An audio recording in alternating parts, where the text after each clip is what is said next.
नमस्कार। इन खबर में आपका स्वागत है। कहते हैं कि वक्त बड़ा बलवान होता है, वो सबका हिसाब करता है। माफिया डॉन मुख्तार अंसारी के साथ भी ऐसा ही हो रहा है। जब से वो रोपड़ जेल से आया है, बांदा जेल में, तब से उसकी घिघी बंधी हुई है। हर समय जान की सलामती के लिए दुआ करता रहता है। उसके गुर्गे आसपास घूम रहे हैं कि किसी तरीके से मकान मिल जाए, वहाँ पे रहने की जगह मिल जाए, लेकिन इतनी सख्ती है कि दाल नहीं गल पा रही है। इस दौरान उसके ऊपर इतने मुकदमे, 52-53 मुकदमे, कि हर में किसी न किसी में पेशी होती रहती है। अभी पेशी हुई है उसकी आजमगढ़ और मऊ की अदालत में।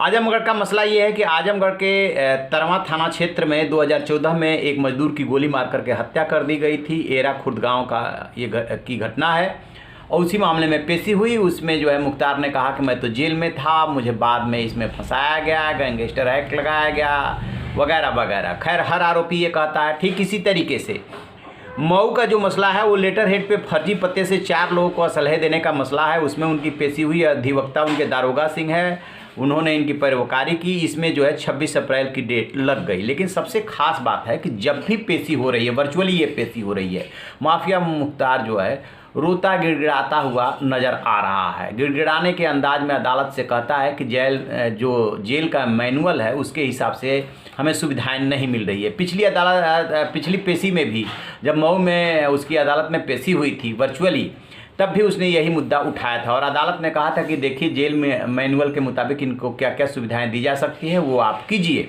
और इस बार भी जब पेशी हुई तो उसने जेल मैनुअल 432 का हवाला दिया और कहा कि उसे सुविधा नहीं मिल पा रही है। दरअसल ज़मीन पे सोना पड़ रहा है और उसको दिक्कत हो रही है, नींद नहीं आ रही है। सबसे बड़ी बात जो उसने आरोप लगाया है वो बीजेपी और सरकार पे लगाया है। उसका कहना है कि मैं 5 बार का विधायक हूँ और जिस क्षेत्र से मैं जीत करके आता हूं वहां बीजेपी नहीं जीतती है, इसलिए वो उससे रंजिश मानती है और अब उसकी तैयारी है कि किसी तरीके से माफिया मुख्तार अंसारी को मार दिया जाए। तो वो अपनी जान की सलामती चाहता है, लिहाजा सुरक्षा से लेकर के और सुविधाएं मांग रहा है। दोनों मामलों में उसने जमानत की भी बात की।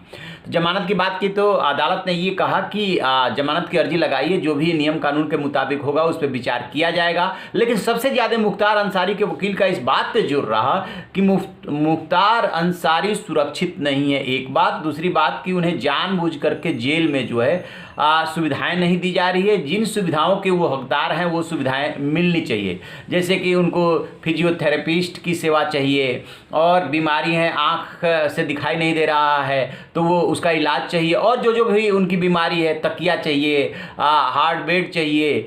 तो वहाँ पे जबकि जेल मैनुअल के मुताबिक उनको ज़मीन पे सोने के लिए कहा जा रहा है। जेल में क्या होता है कि वो चबूतरा नुमा बना दिया जाता है, उसी पे सोना होता है। और चूंकि अभी तक मुख्तार अंसारी सारी सुविधाएं लेता आ रहा है, चाहे उत्तर प्रदेश हो और चाहे पंजाब हो, तो अब उसे ये दिक्कत हो रही है कि इस बार बहुत ज़्यादा सख्ती हो गई है और जो जैसे चाह रहा है वो चीज़ नहीं मिल पा रही है। और जेल प्रशासन है वो अपने हिसाब से नियम कानूनों का हवाला दे रहा है और मुख्तार अंसारी अपने हिसाब से और उनके वकील भी अपने हिसाब से दे रहे हैं। लेकिन कहा यह जा रहा है कि जब मऊ की अदालत में उसकी पेशी हुई, उस समय उसका चेहरा देखने लायक था, काफ़ी गिड़गिड़ा रहा था, रोने के अंदाज में बात कर रहा था कि हमें जो है सुविधा दिलवाइए किसी तरीके से, ये लोग मेरे जान के पीछे हाथ धो के पड़े हैं, मुझे बचाइए।